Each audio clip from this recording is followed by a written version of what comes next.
Today's video is sponsored by our good friends at Famous Faces and Funnies, located in Melbourne, Florida. Check us out on Facebook, Instagram, and Twitter. And our friends at Docking Bay 94, located in Boca Raton, Florida. Check us out on comicsandgames.com. And lastly, Eaton's Display Accessories, the best figure stands for iconic Hasbro GIJoe, Kenner Star Wars, and modern Black Series and GIJoe Classifieds.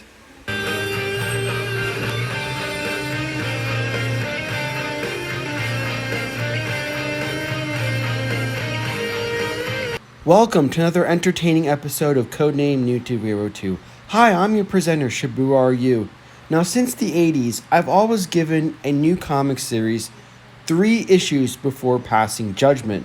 Now, for those who are tuning in after my issue number 3 recap of this comic series, know how much I'm dreading doing this.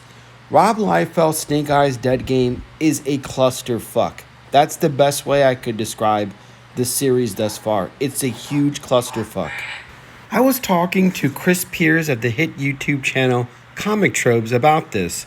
Actually, he was kind to lend me his ear while I went on a rant and dreading doing this. But we're gonna have fun regardless. I think the series suffers because there is little to no connection to Larry Hama's G.I. Joe. It's like Liefeld is trying to take a little bit of the Avenger movies, a little bit of Game of Thrones, and God knows what else to sell G.I. Joe to a new audience that might not be familiar. And like always, we're sharing the cover variants. I just got one. I was one and done. I don't need to get all the other issues. Just a quick recap so you guys know why I'm pulling my hair out. Snake Eyes has freed the dead sword that was guarded by this huge-ass cobra monster, only to have Kurgan and his daughter Olympia attack him to take away the sword. Storm Shadow shows up to help his sword brother, but Kurgan and Olympia manage to acquire the sword. Now, once Kurgan has this sword, he can rightfully serve the Japanese angel of death, Izanami. Now, Bulletman, a 1940s Fawcett comic character, appears out of nowhere. And this is the part where I don't get. This is the last page of issue number 3. And now we're going to jump into number 4. Ask yourself, where the hell is this Cobra? And where the hell is Scarlet, Roadblock, Bulletman, Storm Shadow as we go into issue number 4? This is the question I'm asking you and to have in your mind as I'm doing issue number 4. And I'm going to give credit. The artwork is phenomenal. It's just a clusterfuck. So now that we got all that rubbish out of the way, we're beginning number 4 with someone talking about Snake Eyes, how he's not accustomed to losing. Even with something like saving Scarlet, which this narrative slightly acknowledges costs some personal sacrifice, as long as he succeeds in protecting God, country, family, and friends, that's a W in the win column.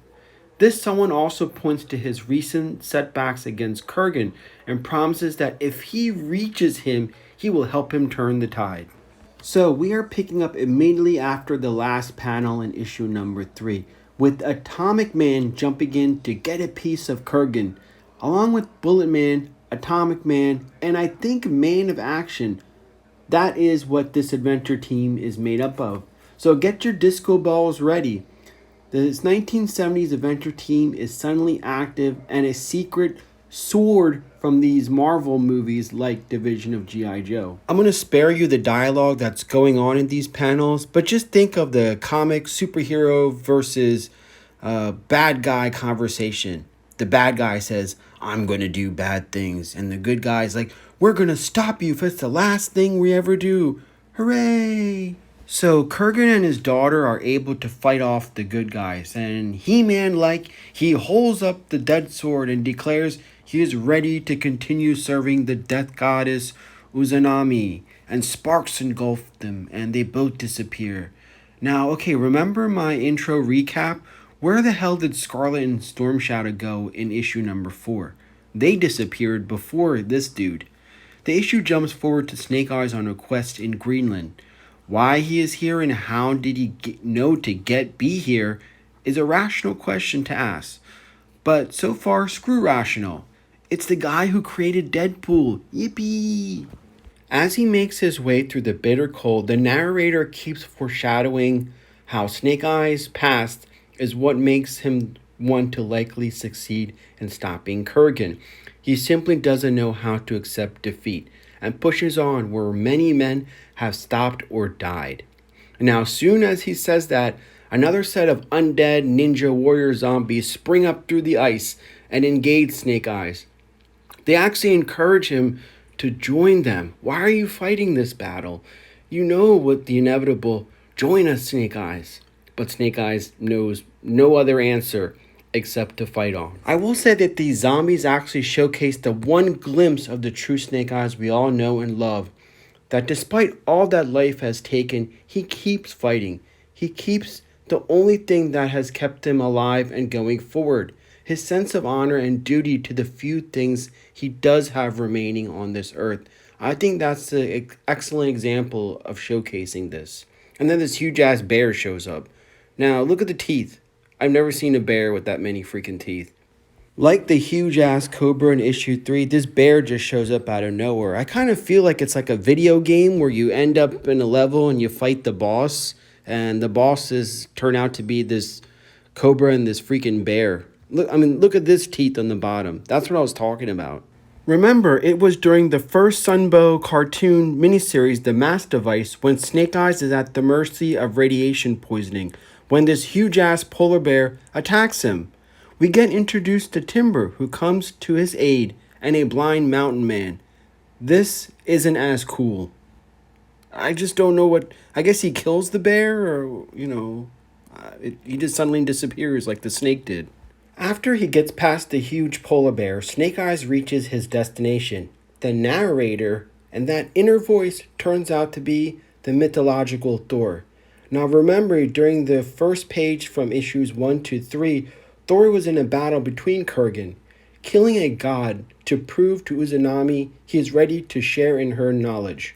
Thor not only defeated Kurgan, but imprisoned him and separated him from his weapon of mass destruction, the Death Sword. So, just like in a video game, Thor's like, Snake Eyes, only few know of my resting place, and few could withstand the trials to get here. I should have done complete what you have to do in ending Kurgan and his wrath of destruction. So I bestow you the hammer and the arm to wield it. Thor! So, below down on the ice, Snake Eyes grab a hold of Mjolnir and comes up to the surface. And just when he does, he sees Kurgan and his daughter ready to take that weapon away and end this totally. So Snake Eyes has to face these two once again, but there's a twist. They're being watched by somebody with vested interests, and they also notice that Kurgan he's not invulnerable. He could be defeated, and they want to take that weapon for their own use. And those two are none other than the Destro and the Baroness. And he does a good job drawing the Baroness in this. Wow. Destro looks like the Joker a little bit. The good news is we have one more issue to end this massacre. This is what I feel so far. For a guy who says I'm a fan of Snake Eyes, this is not what a fan does to an iconic character. That's my problem. I think that he should have just tweak a little bit and add a little bit of his, spin on it. But this is completely just out there. So anyway, this is Shabu Are You. Thanks for watching, and we'll see you another episode of Codename New 2. Take care.